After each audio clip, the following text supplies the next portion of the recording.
الحمد لله وكفى وسلام على عباده الذين اصطفى أما بعد أعوذ بالله من الشيطان الرجيم بسم الله الرحمن الرحيم ومن أحسن قولا ممن دعا إلى الله وعمل صالحا وقال إنني من المسلمين وقال تعالى أيضا في مقام آخر ادعوا إلى سبيل ربك بالحكمة والموعظة الحسنة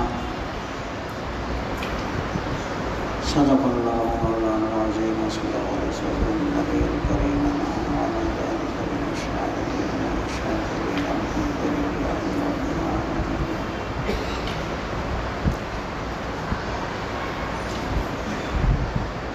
আলহামদুলিল্লাহ মানুষকে দিনের দিকে ডাকা, এজন্য আল্লাহ পাক আমরা সবাই জানি যে 1,00,000 বা 2,24,000 পয়গম্বরকে পাঠিয়েছেন মানুষের ব্যথায় ব্যথিত হওয়ার জন্য। নূহ আলাইহিস সালামের ঘটনা আমরা জানি, 950 বছর পর্যন্ত দাওয়াত দিয়েছেন তিনি। যারা ওনাকে পাথর মেরে পাথরের স্তূপের নিচে ফেলে দিত, তাদেরকেই উনি আবার পরের দিন দাওয়াত দিতেন। 950 বছরে দাওয়াত দিয়েছেন। আমাদের আখেরি নবী সৈয়দুল মুরসালিন সাল্লাল্লাহু আলাইহি ওয়াসাল্লাম, উনিও কত কষ্ট করেছেন কাদের জন্য? যারা ওনাকে প্রাণে মেরে ফেলতে চায় তাদের জন্যই উনি দোয়া করেছেন, তাদের কাছে গিয়েছেন, বারবার গিয়েছেন। দাওয়াতের মূল বিষয় যেটা, সেটা হলো মানুষের জন্য দিলের ভিতরে একটা ব্যথা অনুভব করা, দরদ মানুষ হিসাবে। হযরত জি ইলিয়াস রহমতুল্লাহ আলাইহি রাত্রে ঘুম হতো না, তো উঠানে হাঁটতে থাকতেন রাত্রে। তো ওনার বিবি একদিন জিজ্ঞাসা করল যে আপকো কিয়া হুয়া, सोते नहीं घूमते रहते हैं रात को, কি হয়েছে আপনার? রাত্রে ঘুরতে যাবেন, ওখানে ঘুমান না। उन्हीं बोला है हमारी बीवी के, इसकी वजह अगर तुम्हें मालूम हो जाए तो फिर जागने वाले एक की बजाय 2 हो जाएंगे। কি জন্য যে আমি ঘুরি উঠানে অস্থির হয়ে, এটার কারণ জানতে পারলে তখন এই জাগ্রত থাকার একজনের জায়গায় 2 জন হয়ে যাবে। তখন তুমি যদি এটা জানো, তোমার মধ্যে যদি সেই অবস্থা সৃষ্টি হয়েছে, তোমার ঘুম হবে না। উনি তো লক্ষ্য করলেন যে মাদ্রাসায় কারা আসে, উনি তো পীরও ছিলেন। হযরত খলিল আহমদ সাহারানপুরি রহমতুল্লাহ আলাইহির খলিফা ছিলেন। গঙ্গোই রহমতুল্লাহ আলাইহির খানকাতে উনি পড়াতেন। এই ছোট্ট ছোট্ট কিতাব, ফার্সি পড়ালি টাইলি, এগুলো কথা খুব কম বলতেন। ওনার ভাতিজা হযরত জাকারিয়া রহমতুল্লাহ আলাইহি শাইখুল হাদিস, কুতুবে আলম, এনারা ওনার কাছে ফার্সি বাড়ি করেছেন গঙ্গুর রহমতুল্লাহ খানকাতে। সওয়াব ইয়াদ না হলে কোনো কথা বলতেন না, শুধু হাত দিয়ে ইশারা করতেন, চলে আসতে হতো। বাকি উনি গম্ভীর রহমতুল্লাহ খলিফা না, খলিফা ছিলেন হযরত খলিল আহমদ সাহারানপুরি রহমতুল্লাহ। খলিল আহমদ সাহারানপুরি রহমতুল্লাহ হলেন গম্ভীর রহমতুল্লাহ খোলাফতের ভিতরে একদম 1 নম্বরে বলা যায়। তো উনিও খেলাফত পান, মাদ্রাসা মক্তব ছিল ওনাদের। উনি লক্ষ্য করলেন যে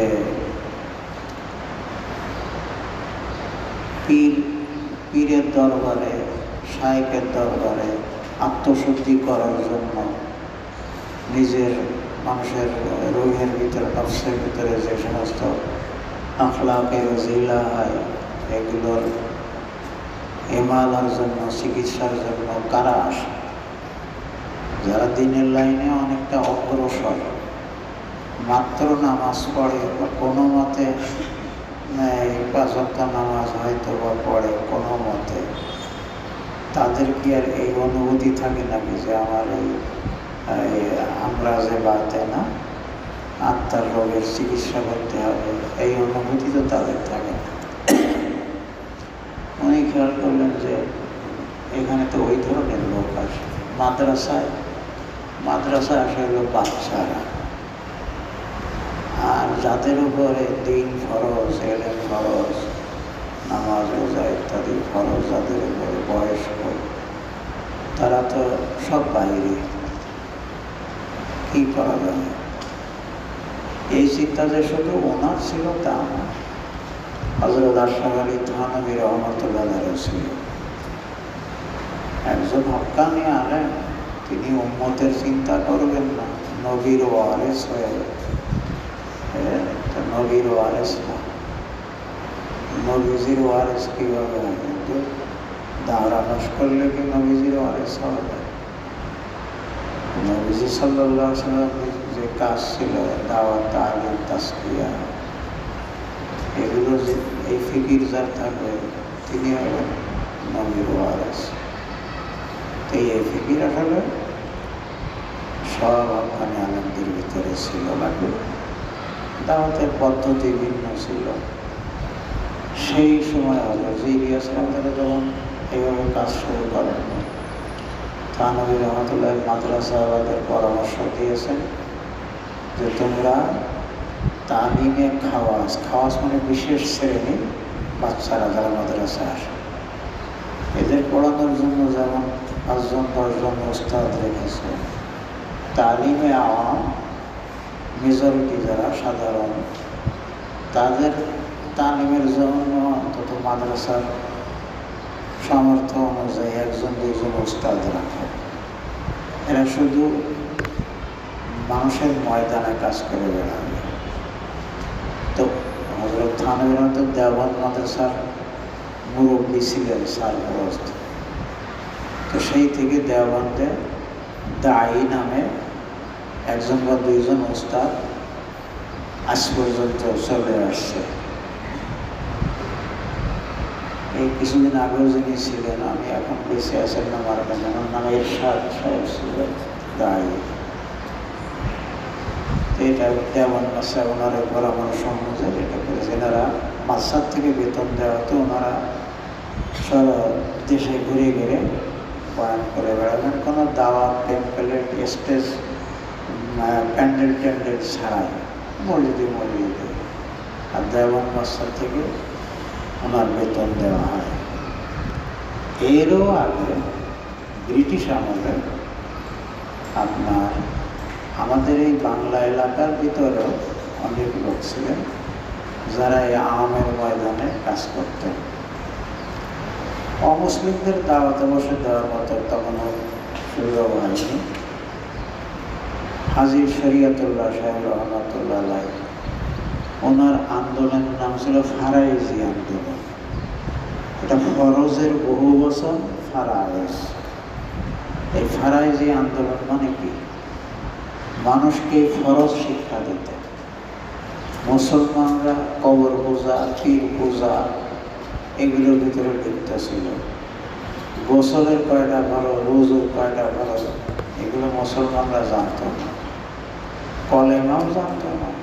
এখনো যদি আপনি গ্রামে যে যদি খোঁজ নেওয়া হয়, বহু পাওয়া যাবে যে কলেমাটা শুদ্ধ করে বলতে পারে না। নবীর নাম জিজ্ঞাসা করলে শেখ মুজিবের নাম বলে, এমন আছে। তো ওটা ছিল আসলে আওয়ামের ময়দানে কাজ করা। বাকি ওই সময় মুসলমানদের উপরে হিন্দু জমিদাররা জুলুম করত। হিন্দু জমিদাররা বা ওই জমিদারদের ছত্র ছায়া মুসলমানদের উপরে জুলুম হতো। তখন উনি মুসলমানদের জানমাল রক্ষার্থে উনি একটা সিস্টেম করেছিলেন। কোনো জায়গায় আক্রমণ হলে আল্লাহু আকবার বলে আওয়াজ করবে, আল্লাহু আকবার বললে আশেপাশে যারা আছে বাড়িঘর তারাও সাথে সাথে আল্লাহু আকবার বলে জোরে আওয়াজে।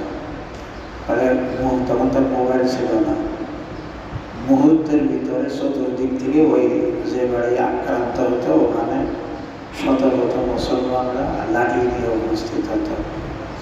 একটা লাঠি ছিল এই কান বরাবর, ওই লাঠি ঘোরানোর একটা ট্রেনিং ছিল আগের যুগে।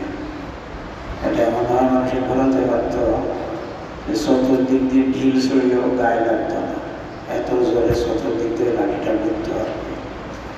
এগুলো একসময় মাদ্রাসায় শিক্ষা দেওয়া হতো, আমাদের বাংলাদেশের মাদ্রাসাগুলোতেও শিক্ষা দেওয়া হতো ছেলেদেরকে। পরবর্তীতে পরিস্থিতির কারণে আস্তে আস্তে এগুলো বন্ধ হয়ে গেছে। দেওয়াতেও শিক্ষা দেওয়া হতো, লাঠি করা হয়। এগুলো ইনারা আওয়ামের ময়দানে কাজ করেছেন। পরবর্তীতে এই মুসলমানদের জানমাল রক্ষা করার জন্য তখন এই সিস্টেম করেন।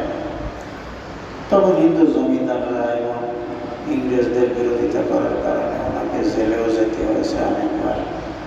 ওনার সঙ্গী সাথীরাও জেলে গিয়েছে। হাটহাজারী মাদ্রাসার প্রতিষ্ঠাতা ছিলেন 4 জন। ওর ভিতরে একজন ছিলেন আব্দুল হামিদ সাহেব। উনি কোনো দেওয়ান, সাহারানপুর, ভারতের কোথাও লেখাপড়া করেন, অত্যন্ত ব্রেনি মানুষ ছিলেন। উনি মোহসেনিয়া মাদ্রাসা ওই ফাজল পর্যন্ত পড়া আর কি, মৌলানা আব্দুল হামিদ সাহেব।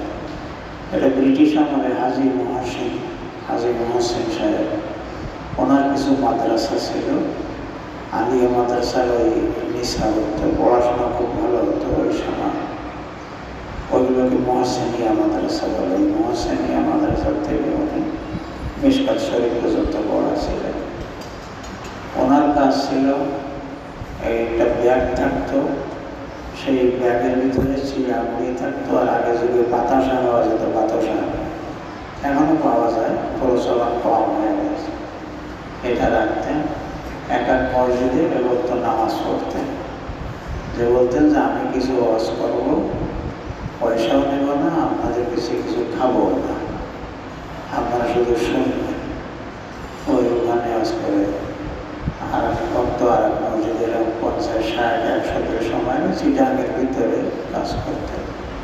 আর কোনো মসজিদের কাছে যে বা কোনো জায়গায় একটা পানির কূপ বা ওই চাপ পার গেলে ওখান থেকে উনি একটু চিড়ামুড়ি খেয়ে চলতেন আর কি। কারো বাড়ি খেতেন টেতেন, ওই চিড়ামুড়ির উপরে যে দিকে চলতে আর কি। হ্যাঁ, আব্দুল হামিদ সাহেব ওনার বাপ জমিদার ছিলেন। তো উনি তো এই মেহানি দিনের কাজ করে বেড়াতেন। তো খাজনা দেওয়ার এগুলো তো খবর নেই। খাজনা বকেয়া হতে হতে সেটা জমি নিলাম হয়ে গেছে। নিলাম হয়ে গেলে মানুষের বলছে যে আপনি এখন যে একটু হাজির হন কোর্টে, যে খাজনাটা দিয়ে দেন, তাহলে আর নিলাম হবে না। তো উনি বলছেন যে আমার সময় নেই। এদিকে ওই দাওয়াতের কাজ করতেন। আবার ওই যে আমাদের সুন্নি বন্ধুরা, সুন্নি নামদারি, এদের সাথে আবার মোনাজারাও হতো। উনি যে মাসায় হয়েছেন ওই মাসায় উস্তাদদের সাথে ওনার মোনাজারা হয়েছে। তো উনি বলেন আমার সময় নেই, তো জমি নিলাম হয়ে গেছে। ওনার ছেলে ছিলেন মুফতি ইউসুফ সাহেব, আমরা ওনাকে পেয়েছি। হযরত মাদানী রহমতুল্লাহ খাস ছাত্র ছিলেন। 18 বছর বয়সে উনি দাওরা পারে মাদানী রহমতুল্লাহ সাথে সারা ভারতবর্ষে ওই পাকিস্তান ইন্ডিয়া ভাগাভাগি হওয়ার আগে যে সফর করে বেড়াতেন, মাদানী রহমতুল্লাহ ওনার সাথে সাথে থাকতেন। মুফতি ইউসুফ সাহেব রহমতুল্লাহ একটা কথা এগুলোর সঙ্গে এসে যায়, কথাটা বলতে গেলে সেটা হলো ওই মৌলানা আব্দুল হামিদ সাহেব বাপের জমিদারি তো নিলাম হয়ে গেছে। এখন বাজারে যে উনি বড় বড় মাছ কিনেছেন, মানে এলাকার লোক, গ্রামের লোক, ও জানেন ওনার কোনো চাকরিও নাই, কিছু নাই, বাপের জমিদারি নিলাম হয়ে গেছে, আবার বড় বড় মাছ কেনে, বড় বড় মোরগ কেনে। একজন প্রশ্নই করে রয়েছে এলাকা গ্রামের লোক যে আপনার নাই কিছু, আপনি এত বড় বড় মাছ কেনেন, বড় বড় মোরগ কেনেন, পয়সা আমার কোথায়? তো ওই আঞ্চলিক ভাষায়, চাকরি ভাষায় বলছেন যে কুত্তাওয়ালা খায় না ইয়ালেওয়ালা খায়। বলছে যে কুকুরে ভালো খায় না শিয়ালে ভালো খায়। তা জানা কথা, কুকুরে কি খায় তা তো বলার প্রয়োজন নাই। আর শিয়ালে তো মুরগির রোট ছাড়া খায় না। শিয়ালে মুরগির রোট ছাড়া খায়, বলবেন যে তো আমাদের মুরগিটা ধরে নিয়ে গেল, আপনার মুরগি ধরে নিয়ে গেল, শিয়ালের জন্য তো এটা আলাদা, ওটা আপনার মুরগি, ওটা আপনার কষ্ট লাগতে পারে, কিন্তু শিয়ালের জন্য তো কোনো মশলা নাই। আপনার আমার মুরগি শিয়ালের জন্য 1 নম্বর হালাল মাল, ওটা তো মুরগির রোট ছাড়া খায় না, এটা বোঝাতে চেয়েছে। এখানে বিরাট শিক্ষা আছে ওনার এই কথাটার ভিতরে, যে শিয়ালে ভালো খায় না কুত্তায় ভালো খায়। মানে কুত্তার তাওয়াক্কুল, কুত্তার ভরসা হলো বান্দার উপরে, বাড়িওয়ালার উপরে, যে বাড়ি সে পাহারা দেয়, মাখলুকের উপরে। আর শিয়ালের ভরসা কার উপরে বলেন তো? শিয়ালের ভরসা হলো আল্লাহর উপরে। এই জন্য শিয়াল শুধু মুরগির রস খায়, আর বান্দার উপরে, মাখলুকের উপরে ভরসা। যেন ও খায় মাঠের ময়লা, যার নাম দিলে না নেওয়াই ভালো, কি খাইতে জানে। আমি বলছিলাম যে উম্মত থেকে বেফিকির কোনো সময় আল্লাহ যারা দিনদার যারা, তারা কোনো সময় বেফিকির ছিলেন না। বাকি তাদের এক একজনের পদ্ধতি এক এক রকম ছিল। হযরত খাজা মঈনুদ্দিন চিশতি রহমতুল্লাহ উনি দিল্লি থেকে ঢাকা পর্যন্ত এক সফর করেছেন। যে তো এটা কথিত আছে যে 90 লাখ হিন্দু মুসলমান হয়েছে। হযরত শাহজালাল রহমতুল্লাহ ইয়ামানি, ওনার বাড়ি হলো ইয়ামান আরবে। আনসারি সাহাবী যারা মদিনার, এনারা সবাই হলেন ইয়ামানি। আর ইয়ামানিরা কিন্তু বাঙালিদের মতো, রং টংও বাঙালিদের মতো, গঠন কাঠন সবই বাঙালিদের মতো। আমি ইয়ামানিদের সাথে বরিশালে জামাতে গেছিলাম। এখন ওই এলাকার লোক এসে ওদের বাংলায় কথা বলা শুরু করে, মনে করতো যে বাঙালিরা, আর অনেকখানে বাঙালিদের মতো। তো এমন মুজাররাতি ইয়ামানি, ওনার মামা ওনাকে মাটি দিয়ে দিয়েছিলেন যে এই মাটির সাথে যেখানে মাটি মিলবে ওই জায়গায় তুমি দাওয়াতের কাজ করবে। আর ওনার ভাগিনা শাহ বরান রহমতুল্লাহ ওনার সাথে ছিলেন।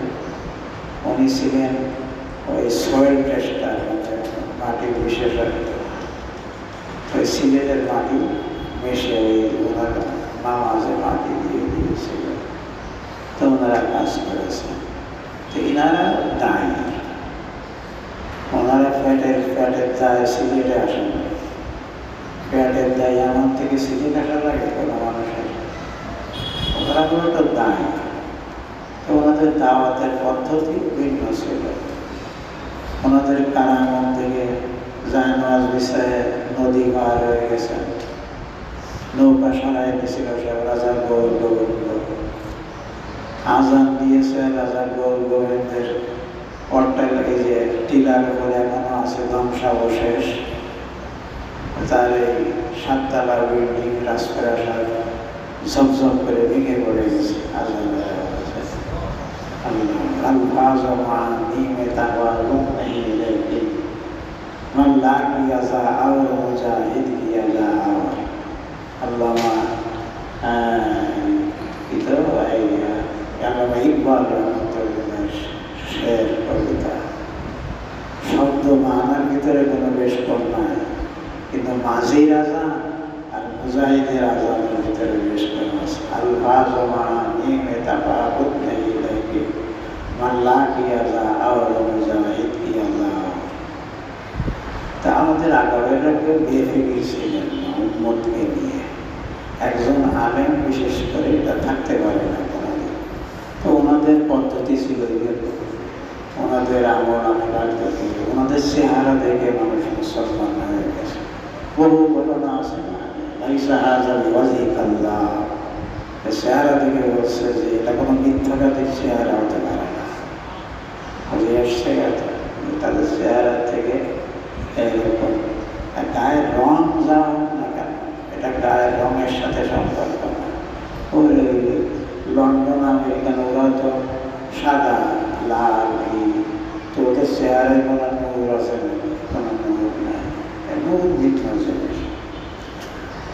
তো থানবী রহমতুল্লাহ এই জন্য প্রথমে তো ওনার বুঝে আসেনি, পরে যখন কারগুজারি শোনা হয়েছে তখন উনি বলছিলেন যে ইলিয়াস ने तो इलियास को आज से बदल दिया।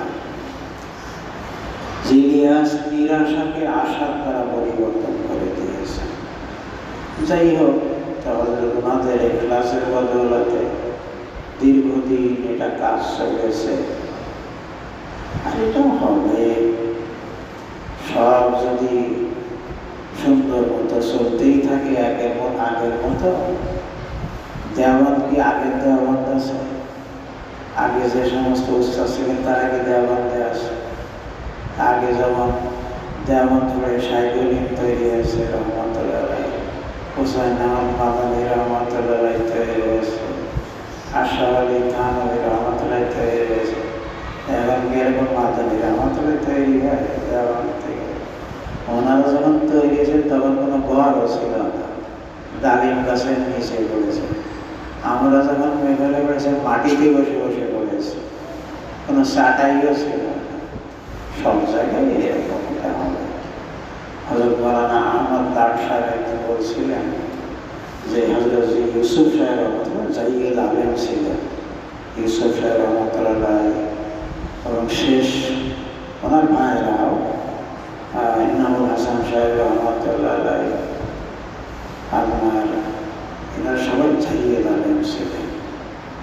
তারপরে ইউসুফ সাহেব রহমতুল্লাহ দিল্লির একজন বড় আলেম বুজুর্গকে কিছু কারগুজারি শোনালে ওই বুজুর্গ বলেন, काम तो बहुत अच्छा है लेकिन मुझे तहज्जुब का डर है। আরবি শব্দ তাহাজ্জুব হিজবুন থেকে গঠিত হয়েছে। হিজবুন মানে দল, পার্টি। মুঝে তাহাজ্জুব का डर है, যে আমার এটা একটা দলে পরিণত হয়ে যাবে ভবিষ্যতে, এটা হলো আমার ভয়। যেমন সুলুকের বিষয়ে তাসকিয়া খুবই জরুরি, কিন্তু বর্তমান যুগে এটাও খানিকটা এরকম ঢং হয়ে গেছে আর কি, তাই না? যে বিষয় নিয়ে আমি আপনাকে একটু ভিন্ন ভিন্ন মনে করছি, সেই বিষয়টা কিন্তু ফরজও না, ওয়াজিবও না, সুন্নাতও না বলতে গেলে। এমন একটা বিষয় নিয়ে আপনাকে আমি একটু একদম ঘনিষ্ঠ মনে করতে পারছি না আর কি, একটু ফাঁকা ফাঁকা মনে করছে এইগুলো। যাই হোক, এটা হয় হবে, কিয়ামত আসতে হবে, তো এই জন্য এটা হয় হবে। যাক, আমি বলছিলাম যে আপনারা যে কাজের জন্য এখানে এসেছেন এটাই উম্মতের দায়িত্ব। কোরআনে পাকের ভিতরে আল্লাহ তাআলা বিভিন্ন জায়গায় এটার প্রশংসা করেছেন। হযরত ইলিয়াসের কথা শুরু করেছিলাম, উনি মদিনায় চলে গিয়েছিলেন যে আল্লাহ যদি এর কোনো সুব্যবস্থা করেন ভালো, না হলে আর ফিরে আসবেন না। যাই হোক, আল্লাহ তাআলা একটা ব্যবস্থা করেছিলেন। বহুদিন চলেছে কাজ সুন্দরভাবে, এখনো কাজ সুন্দরভাবেই চলছে, বাকি কিছু ব্যাঘাত ঘটছে, এই আর কি। এটা তো করার কিছু নাই, হবে। আগে নবীজির যুগে তো, নবীজির যুগে বলছি, ওই শুরুর যুগে আলী রাদিয়াল্লাহু আনহুর যুগের থেকেই তো এই পার্টি তাতে শুরু হয়ে গেছে। নবীজির যে হাদিস, ওটা তো বাস্তবায়ন হওয়া শুরু হয়ে গেছে হযরত আলী রাদিয়াল্লাহু আনহুর যুগে। খাওয়ারিজরা বহু মানে আমাদের হক্কানি সুন্নিয়া আলেম এবং মুসলমানকে তারা হত্যা করেছে, শহীদ করেছে খারিজিরা। নবীজি সাল্লাল্লাহু আলাইহি ওয়াসাল্লামের একটা হাদিস আছে, ইফতারাকাত বানু ইসরাঈল আলা ৭৩ ফিরকা সাতাফতারিকু উম্মতি আলা ৭৩ ফিরকা কুল্লুহুম ফিন-নার ইল্লা মিল্লাতান ওয়াহিদা। ক্বালু মান হুম ইয়া রাসূলাল্লাহ? ক্বালা মা আনা আলাইহি ওয়া আসহাবি। নবীজি সাল্লাল্লাহু আলাইহি ওয়াসাল্লাম বলেন যে বনি ইসরাঈলরা ৭২ দলে বিভক্ত হয়েছিল, অনতিবিলম্বে আমার উম্মত ৭৩ দলে বিভক্ত হবে, এক দল ছাড়া আর সবাই জাহান্নামে যাবে। সাহাবায়ে কেরাম জিজ্ঞাসা করেছেন, সেই মুক্তিপ্রাপ্ত দল কারা? নবীজি বলেন, মা আনা আলাইহি ওয়া আসহাবি। এই হাদিস থেকেই, হাদিসের নাম একরকম দেওয়াই আছে, মা আনা আলাইহি আহলুস সুন্নাহ। নবীজি যার উপরে রয়েছেন, যে মত পথের উপরে, আদর্শের উপরে রয়েছেন, এটা হলো আহলুস সুন্নাহ। ওয়া আসহাবি ওয়াল জামাআহ। জামাত মানে এখানে এই আলিফ লাম, আরবি ভাষা আলিফ লাম হলো একটা ডেফিনিট আর্টিকেল বলে ইংরেজিতে, দির অর্থে আর কি। আরবিতে আলিফ লাম অনেক অর্থে আসে, এটা হলো ডেফিনিট আর্টিকেল। আলিফ লামে আমাদের খারিজি বলেন, যেটাকে আলিফ লামেরা। ওয়াল জামাআহ মানে এই আলিফ লাম হলো ওই ডেফিনিট আর্টিকেল, অর্থাৎ সেই দল মানে সাহাবাদের দল। তো নাম এই হাদিসে দেওয়াই একরকম, আহলুস সুন্নাহ ওয়াল জামাআহ, এখান থেকে নামটা নেওয়া হয়েছে। এই আহলুস সুন্নাহ ওয়াল জামাআতের বাইরে যত দল থাকবে, এগুলো সব নবীজির কথা অনুসারে জাহান্নামে যাবে আর কি। আমরা কোনো বিশেষ দলকে এখানে জাহান্নামে বলিনি, কিন্তু কারোর নাম নিয়ে বলিনি। আকীদার কথা নবীজি যেটা বলেছেন, আর সে তরজমা বললাম। যদি কারো আহলুস সুন্নাহ ওয়াল জামাতের আকীদার বাইরে যায়, সে যাবে। আমার কোনো নাম আমি বলিনি, বলবো না আমরা, এটা আমাদের দায়িত্ব না, এই ডিউটি নাই আমাদের। বুঝে আসছে কথা? আবার ভুল বুঝবেন না, ভুল প্রচারও করবেন না, তাহলে সমস্যা হবে আর কি। আচ্ছা, এখন এর ভিতরে অনেক দল ছিল আর কি, শিয়া আছে, রাফেজি আছে। ওই যুগে এগুলো খুব বিখ্যাত দল ছিল। মুতাজিলা ছিল, বিশেষ করে যে মুতাজিলাদের বিরুদ্ধে ইমাম বুখারী রাহমাতুল্লাহ আলাইহি, মুরজিয়ারা ছিল, তাদের রদ করতে হয়েছে। তাদের রদে আপনার ইমাম বুখারী রাহমাতুল্লাহ আলাইহি ওই যুগে হাদিসে অধ্যায় এনেছেন, বহু অধ্যায় এনেছেন এদের খণ্ডনের জন্য। এবং এদের ভিতরে বড় বড় আলেম ছিল, যারা আরবি সাহিত্যের, আরবি গ্রামারের, ফাসাহাত বালাগাত, যেটাকে বাংলায় অলঙ্কার শাস্ত্র বলা হয়, এই সমস্ত ফনের ইমাম মানে তাদের কথা এইসব ধর্মীয় ব্যাপারে না, কিন্তু এই আরবি গ্রামারের ব্যাপারে, আরবি সাহিত্যের ব্যাপারে, আরবি অলঙ্কার শাস্ত্রের ব্যাপারে তাদের কথাকে রেফারেন্স হিসাবে ব্যবহার করা হতো, এখনো হয়। তাফসিরের কিতাব আছে, তাফসিরে কাশফ, অদ্যবধি এখনো রয়েছে। এই যে লেখক, সেও মুতাজিলা ছিল, জারুল্লাহ বংশালী। ৪০ বছর পর্যন্ত কাবা ঘরের ভিতরে উনি ইতিকাফে ছিলেন, যার কারণে মানুষ ওনার উপাধি দিয়েছিল জারুল্লাহ, আল্লাহর প্রতিবেশী। এই ৪০ বছর আল্লাহর ঘরে ইতিকাফ করা ব্যক্তিও মুতাজিলা। এবং এদের এই দল, এদের মতবাদ ওই সময় যে খলিফারা ছিলেন, তাদের কাছে এত প্রভাব ফেলেছে যে রাষ্ট্রীয় মতবাদে পরিণত হয়ে গেছিল এটা। যার কারণে আপনারা জানেন হযরত ইমাম আহমদ ইবনে হাম্বল রাহমাতুল্লাহ আলাইহিকে এর জন্য সরকার অ্যারেস্ট করে, বেত্রাঘাত করতো ওনাকে। এতে উনি শহীদ হয়ে গেছেন পর্যন্ত। এদের একটা মশলা নিয়ে খলকে কোরআনের মশলা, খুব পেশিদা মশলা, এটা সাধারণ লোকদের জানার তেমন প্রয়োজন নাই। এবং আরও ছিল, মুরজিয়া ছিল, বদরিয়া ছিল, জাবরিয়া ছিল, জাহামিয়া ছিল, কাররামিয়া ছিল, অনেক দল ছিল। এখন এইসব নামে এইসব দল নাই, তবে ওই আকিদাগুলো রয়ে গেছে মানুষের ভিতরে, বিভিন্ন দলের ভিতরে। এখন নতুন নতুন কিছু দল আবিষ্কার হয়েছে। পাকিস্তান থেকে একটা দল হয়েছে, তার নাম হলো আপনার, ওরা নিজেদের নাম দেয় হলো আহলে কোরআন, আহলে কোরআন। আর বাংলাদেশের নাম হলো আল্লাহ দল, এদের নাম বাংলা নাম আল্লাহ দল। এরা বলে হাদিস বিশ্বাস করে না, তো এরা কোরআন মানে। তো এখন এরা যারা বলে হাদিস মানি না, কোরআন মানে, এরা কোরআনও মানে না।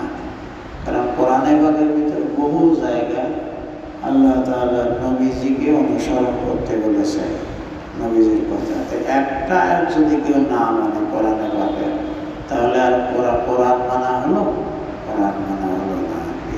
মা আতাকুমুর রাসূলু ফাখুযুহু ওয়া মা নাহাকুম আনহু ফান্তাহু, আরো বহু আয়াত রয়েছে এরকম। তো এখন বিভিন্ন অন্যান্য নামে বিভিন্ন ফিতনা বর্তমান যুগেও আছে। এগুলো থেকেও সাবধান থাকতে হবে, মানুষকে সাবধান করতে হবে, এই সমস্ত বিশ্বাস যেন আমাদের ভিতরে না আসে।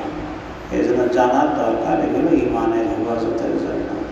অনেকে তো না বুঝে এদের এই বহু লোক আছে, এদের অনুসরণ করে, এদের কথা বিশ্বাস করে, এই আকীদা পোষণ করে, অনেকে আছে। এবং আল্লাহু আকবার। আহলে সুন্নাত ওয়াল জামাতের আকীদা, এটা জানতে হবে, এটা বুঝতে হবে। আপনারা যে কাজ নিয়ে এসেছেন, এখানে শুরু করেছেন, আলহামদুলিল্লাহ। আমাদের মুসলমানদের ভিতরেও কাজ করার দরকার। কারণ মুসলমান আমাদের, যারা বহু মুসলমান আছে ইমান আকীদা বোঝে না, যখন যেদিকে যায় চলতেই রয়েছে, নামে মুসলমান, বিয়ে শাদিও করে মোল্লা দিয়ে, তা আবার কমিউনিস্ট পার্টিও করে, নাস্তিকতায় বিশ্বাসী। নাস্তিকতায় বিশ্বাসী তারা বিয়ে পড়ানোর জন্য মোল্লার দরকার কি? যারা আল্লাহ বিশ্বাস করে না, তারা বিয়ে পড়ানোর দরকার আছে। এই আর কি আমাদের দেশে এরকম চলছে আর কি। অনেকে তারা নিজেরাও বোঝে না, অনেকে আমার এক সাথী ছিলেন, মাদ্রাসায় পড়তেন উনি এক সময় চরমপন্থী পার্টি করতেন। উনি আমার একদিন বললেন যে এরকম আমাদেরকে যখন কনভার্ট করা হয়, তখন হযরত উমর রাদিয়াল্লাহু তাআলা এই ওনার ইতিহাস দিয়ে আমাদেরকে কনভার্ট করা হয়। যে দেখো যে হযরত উমর রাদিয়াল্লাহু তাআলা খলিফা, তিনি এরকম মানুষের দুঃখ দুর্দশা দেখার জন্য মানুষের বাড়ি বাড়ি ঘুরে বেড়াতেন, এগুলি করতেন। আর এখনকার যারা মুসলমান আছে, আলেমুল আছে, এরা কেন এরকম মানুষের দুঃখ দুর্দশা দেখে? ওইগুলো বন্ধ, এগুলো একটা আসলে আলেম না। আমরা উমর রাদিয়াল্লাহু তাআলা অনুসারী আমরা। তো বলে যে আমি তো কমিউনিস্ট পার্টি করতাম, চরমপন্থী, যে মনে মনে ধারণা করতাম যে আমি পাক্কা মুসলমান, যে আমি উমর রাদিয়াল্লাহু তাআলার অনুসারী। এটা তো প্রাথমিক পর্যায়ে থাকে। এরপরে মনে করেন বইপত্র পড়তে পড়তে পড়তে পড়তে এমন এক সময় আসে, তখন সে নিজে যখন আস্তে আস্তে বের হয়ে যায় ইমান থেকে, তার নিজেরও অনুমতি থাকে না আর কি। আর বইপত্রের কথা যখন আসলো, আপনাদেরকে একটা জিনিস বলি। একটা হলো সহবত, মানুষের সাহচর্যে আসা, এটার খুবই গুরুত্ব রয়েছে। সাহাবায়ে কেরাম, সাহাবা এই শব্দটা হলো সহবত থেকে। সহবত হলো সঙ্গ লাভ করা। তো সাহাবী মানে হলো আপনার সহচর, সাথী, সহবত থেকে আসছে। নবীজির সহবতে সাহচর্য যারা পেয়েছেন তাদেরকে সাহাবী বলা হয়। এক মুহূর্তে ইমানের সাথে নবীজিকে যিনি দেখেছেন, হাকিকাতান বাস্তবে দেখা অথবা রূপক অর্থে দেখা। রূপক অর্থে যে কিছু সাহাবী ছিলেন অন্ধ, তাদের তো বাহ্যিক দৃষ্টি শক্তি ছিল না, কিন্তু ওনারাও সাহাবী। ওনারা যদিও বাহ্যিক দৃষ্টি ছিল না, কিন্তু ইমানের অবস্থায় যেহেতু নবীজির কাছে ওনারা নবীজির সঙ্গ পেয়েছে, ওনারাও সাহাবী। এই এক মুহূর্ত ইমানের সাথে নবীজিকে যারা দেখেছেন, আহলুস সুন্নাত ওয়াল জামাতের আকীদা হলো সারা দুনিয়ার তাবেঈন, তাবে তাবেঈন, আইম্মায়ে মুজতাহিদিন, ইমাম বুখারী, ইমাম মুসলিম, যত বড় বড় ওলিয়া উলিয়া গাউস কুতুব আছে, এদের সবারই যদি এক পাল্লায় দেওয়া হয়, আর নবীজিকে ইমানের অবস্থায় ইমানের সাথে এক মুহূর্ত যে নবীজিকে দেখেছে তিনি সাহাবী, তার মূল্য বেশি, তার পাল্লা ভারী হবে। আর তাকে বলে সাহাবী। এটা আহলুস সুন্নাত ওয়াল জামাতের আকীদা। এটা যেমন নবীজির দরবারে একটা ইহুদি ছেলে আসতো, বালেগ হয়ে গেছে, আসতো নবীজির দরবারে, প্রত্যেক দিনই আসতো। কারণ ইহুদিরা তো মদিনাতে থাকতো, ওরা তো আর এক কাহিনী। কারণ তাওরাত ইনজিলে আমাদের নবীজির আকৃতি প্রকৃতি সব আছে ওখানে, এবং মদিনাতে উনি থাকবেন, বসবাস করবেন, সবই আছে। এই জন্য ইহুদিরা নবীজির জন্মেরও আগে এসে ওই মদিনাতে বসবাস করত। ওরা আশা ছিল যে ওদের থেকে শেষ নবী ওদের ভিতর থেকে আসবে, এই আশায়। তো ওই ইহুদি ছেলেটা নবীজির কাছে আসতো। একদিন দেখলেন যে ওই ছেলেটা আসেনি, প্রত্যেক দিন আসে। নবীজি জিজ্ঞেস করলেন যে ওই ছেলেটা, ওই ইহুদি ছেলেটা। তো সাহাবায়ে কেরাম যারা জানা ছিল তারা বললেন যে এরকম মারাত্মক অসুস্থ, আর জীবনের আশা কম, বাঁচার আশা খুবই কম। নবীজি বললেন যে তোমরা আমাকে নিয়ে চলো ওর বাড়িতে। তো নবীজিকে ওনারা নিয়ে গেলেন, যে দেখে যে ছেলেটা শুয়ে আছে। তো নবীজি যে তার মাথার কাছে বসলেন, আর ওর বাপ ওই ছেলেটার পায়ের দিকে বসা। তো নবীজি দেখলেন যে যে কোনো মুহূর্তে রূহ বের হয়ে যাওয়ার উপক্রম। নবীজি তাকে বললেন, আসলিম, তুমি মুসলমান হও, ইমানদার হও। এখন সাধারণত বাচ্চা ছেলেদেরকে যদি কেউ কিছু বলে, মামা যদি বলে যে ভাগিনা চলো আমাদের বাড়ি চলো, বা চলো অমুক জায়গায় মার্কেটে, তো ছেলেরা বাপের দিকে তাকায়, তাই না? যে বাপের মতামত কি, এটা তাকানোর অর্থ হলো তাই। তো ওই ছেলেটাও ওর আব্বার দিকে তাকালো, বাপের দিকে। তো ওই তাকানোর অর্থ তো বাপ বুঝেছে না, যে নবীজি যে কথা বললেন আমার আব্বার মত কি এখানে। দেখেন তকদীরের মুআমালা। এই ইহুদি নিজে তো জাহান্নামে গেছে, ঈমান আনেনি, কিন্তু ছেলের জন্য ঠিকই সে হিত কামনা করলো, মঙ্গল কামনা করলো। সেও ছেলেকে বলল, আতিয় আবাল কাসেম, আতিয় আবাল কাসেম, কাসেমের বাপের কথা মেনে নাও। কাসেমের বাপকে নবীজি, নবীজির এক ছেলের নাম ছিল কাসেম, তাই ইহুদিরা নবীজিকে বলতো আবুল কাসেম, কাসেমের বাপ। রসুল বলতো না, রসুল বললে ঝগড়া কিসের, তাই রসুল তারা বলতো না, বলতো আবুল কাসেম, কাসেমের বাপ। তো ওর বাপ বলল আতিয় আবুল কাসেম, কাসেমের বাপের কথা মেনে নাও। তো যখন বাপের থেকে ক্লিয়ারেন্স পেল, তখন ও তো কলেমা পড়ে মুসলমান হয়ে গেল। নবীজি ওই বসা থাকতেই কয়েক সেকেন্ড পরেই রূহ বের হয়ে গেল। নবীজি ওখান থেকে আল্লাহর প্রশংসা করতে করতে বের হলেন। সমস্ত প্রশংসায় আল্লাহ, যিনি আমার এই সামান্য মেহনতের ওসিলা করে আমার একজন উম্মতকে অনন্তকাল জাহান্নামের জ্বালা থেকে মুক্তি দান করলেন। এই প্রশংসা করতে করতে বেরিয়ে আসলেন ওখান থেকে। এখন দেখেন এই যে ইহুদির ছেলেটা, এই মুসলমান এবং সাহাবী, একটা সিজদাও পারেনি, একবার সুবহানাল্লাহ বলেনি, শুধু ইমানের কলিমাটা পড়েছে, দুনিয়া থেকে বিদায় হয়ে গেছে। এর নাম হলো ইমান। এ জান্নাতে যাবে এবং সাহাবী হয়ে যাবে সে। সারা দুনিয়ার ওলিয়া উলিয়া কাগজপত্র মুফতি মুহাদ্দিস সব এক পাল্লায় দিলে ওই ইহুদি ছিল এটা পাল্লা ভারী হবে, যেহেতু ও হলো সাহাবী। এরা আহলুস সুন্নাত ওয়াল জামাতের আকীদা। এটা সাহাবীদের মর্যাদা অনেক বেশি। আল্লাহু আকবার। একবারও সুবহানাল্লাহ বলতো না, একটা সিজদা করতে পারতো না। আরও একটা ঘটনা আছে, ওহুদের যুদ্ধের সময় আর একটা ঘটনা, তাও এরকম একটা ইহুদি ছিল রাখাল, তার একটা ঘটনা আছে এরকম। যাই হোক, তো এই ইমানের জন্য ব্যথা অনুভব করা। আপনাদেরকে আমি একটা কথা শোনাই, সেটা হলো শেখ সাদি রহমতুল্লাহ বলছেন যে বনিয়া দুমার নয় দিগারান কেদার আফরিনা সে জাওহারা চোজবে বদরদা ওয়ারাদা রোজগা দিগার অজবুহারা নামানাত পারা। এই বিষয়টা হাদিসে আছে, সেখানে মুসলিম সম্পর্কে বলেছেন নবীজি সাল্লাল্লাহু আলাইহি ওয়াসাল্লাম, আল মুসলিমুনা কা জাসাদিন ওয়াহিদ ইনইশতাকাত আইনুহু ইশতাকা কুল্লুহু ইনইশতাকা রাসুহু ইশতাকা কুল্লুহু।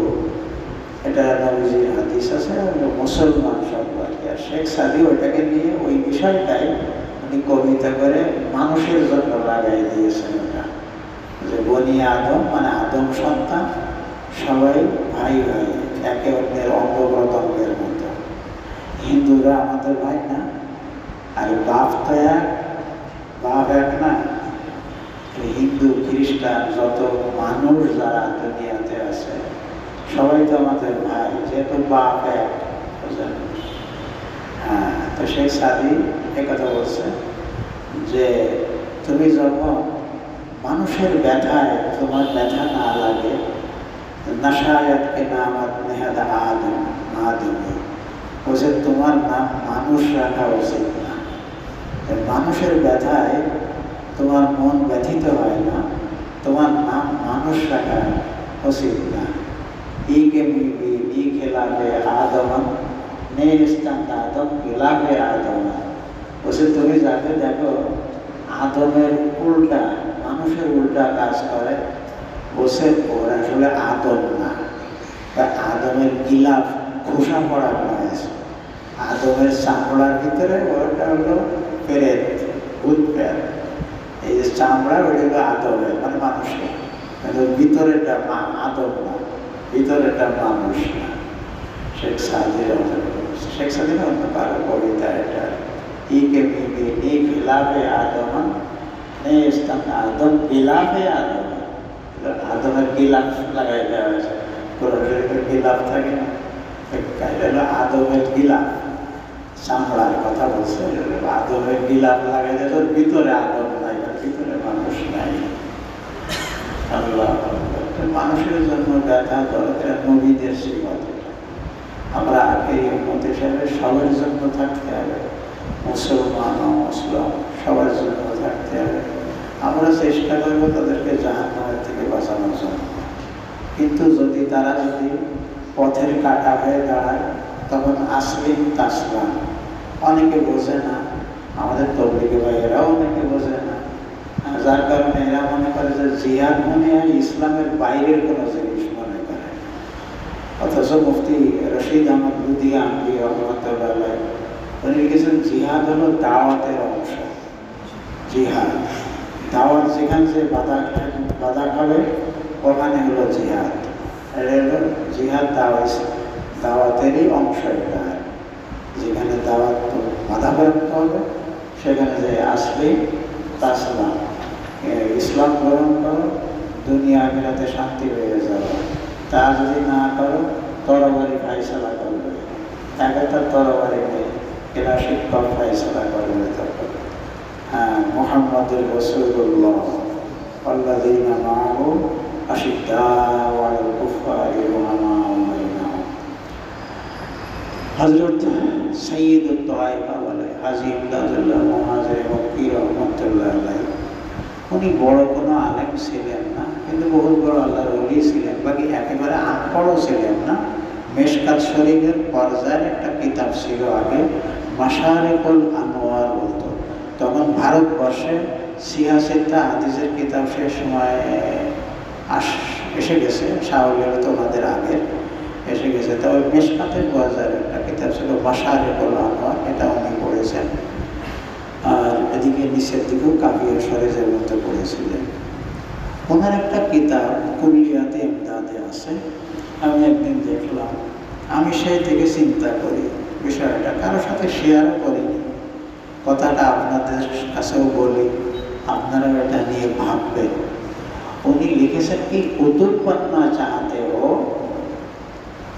কুতুব কাগজ কুতুব শোনেন না, উনি বলছেন যে কুতুব পন্না চাহাতে হো, কুতুব হতে চাও, বলে কুতুব হতে চাও তো কি করো, কয় যে যখন তোমার জানাশোনা আশেপাশে কোনো হিন্দু মারা যায়, তো তুমি ঘরের দরজা বন্ধ করে খুব কাঁদবা, এমন কাঁদবা যেন তোমার মা বা ছেলে মারা গেলে যেমন কাঁদো তুমি, এইরকম কাঁদবা। কিসের, কোন দুঃখে কাঁদবা তুমি? এই ব্যথায় তুমি কাঁদবা যে मेरा एक भाई আবাদুল আবাদ के लिए জাহান্নামী हो गया, যে আমার একটা ভাই সে অনন্তকালের জন্য জাহান্নামের খোরাক হয়ে গেল। তো এই ব্যথায় তুমি খুব কাঁদবা দরজা বন্ধ করে। এটা উনি লিখেছেন। তখন তো কোনো তবলিগ জামাতা শুরু হয়নি ওনাদের যুগে। উনি তো হযরত ইলিয়াস রহমতুল্লাহ পীর হলেন, খলিল আহমদ সারওয়ার রহমতুল্লাহ, খলিল আহমদ সারওয়ার রহমতুল্লাহ শায়েখ হলেন রশিদ আহমদ গঙ্গোই রহমতুল্লাহ, রশিদ আহমদ গঙ্গোই রহমতুল্লাহ, কাসিম নানতুবি রহমতুল্লাহ, আশরাফ আলী থানভী রহমতুল্লাহ, এনাদের শায়েখ হলেন হাজী ইমদাদুল্লাহ মুআজ্জম মক্কি রহমতুল্লাহ। উনি এই কথা লিখেছেন, আপনাদের শোনায় দিলাম, আপনারা চিন্তা করেন কি বললেন, এটা উনি গবেষণা করেন এই কথাটা নিয়ে। আর কুতুব বনার তো সহজ রাস্তায় বলে গেছেন, এই কুতুব হইতে চায় তো তোমার কোনো জানাশোনা হিন্দু মরে গেলে ঘরের দরজা বন্ধ করে নিজের ছেলে মেয়ে মা বাবা মরে গেলে যেমন কাঁদতে থাকে, ওই রকম কাঁদবা এই দুঃখে যে আমার একজন ভাই সে অনন্তকালের জন্য জাহান্নামী হয়ে গেল। এটা না আপনারা গবেষণা করবেন। তো আলহামদুলিল্লাহ আজানের সময় ওনার নিকটবর্তী হয়ে আসলো, তো আপনারা খুব গুরুত্ব সহকারে এটা করেন এবং এর সাথে আরও অনেক কিছু আছে। সব কিছুর মূল হলো আপনার বিল্লাহিয়াত, এটা থাকতে হবে। আর ইসলামের যে সমস্ত দুশ্মন যারা আছে, যাদের নসিবে হয়তো বা হেদায়েত নাই, তাদের থেকেও আর নিজেরা সজাগ থাকতে হবে, আমাদের ভাইদেরকেও সজাগ করতে হবে। আসলে আমাদের যারা আমাদেরকে হয়তো বা দূরের মনে করে, এরা তো জানে না নবীজি কত আদম ছিলেন উম্মতের জন্য, কিন্তু ওরা জানত না। আমার ঘর ভাঙিল যেবা, আমি ভাঙি তার ঘর, আপন করিতে কাঁদিয়া বেড়াই, যে মরে ঘুরেছে পর। এটা একটা হাদিসের অর্থ। আহসিন ইলা মান আসা ইলাই ওয়াফু আম্মান যালামান ওয়া আহসিন ইলা মান আসা ইলাই। নবীজি বলতেছেন তোমার ঘরে যে জুলুম করলো তাকে ক্ষমা করে দাও। এটা বলতে শুনতে খুব ভালো লাগে, নিজের বেলায় যখন আসে তখন বোঝা যাবে কতখানি সহজ আর কতখানি কঠিন। এটা জালেমে আপনার জুলুম করবে, আপনার টাকা মেরে নেবে, আপনার জমির টেনে নেবে, আপনারে ঠকাবে, আপনি মাফ করে দিবেন তারে। যে জুলুম করলো আপনার উপরে তাকে নবীজি বলেছেন মাফ করে দাও। আপনার সাথে খারাপ ব্যবহার করলো, নবীজি বলেছেন তুমি তার সাথে ভালো ব্যবহার করো। এটার ওই কবিতা বানাইছে এই হাদিসটারে আর কি। আমার ঘর ভাঙিল যেবা, আমি বাঁধি তার ঘর, আপন করিতে কাঁদিয়া বেড়ায় যে মরে করেছে ভার।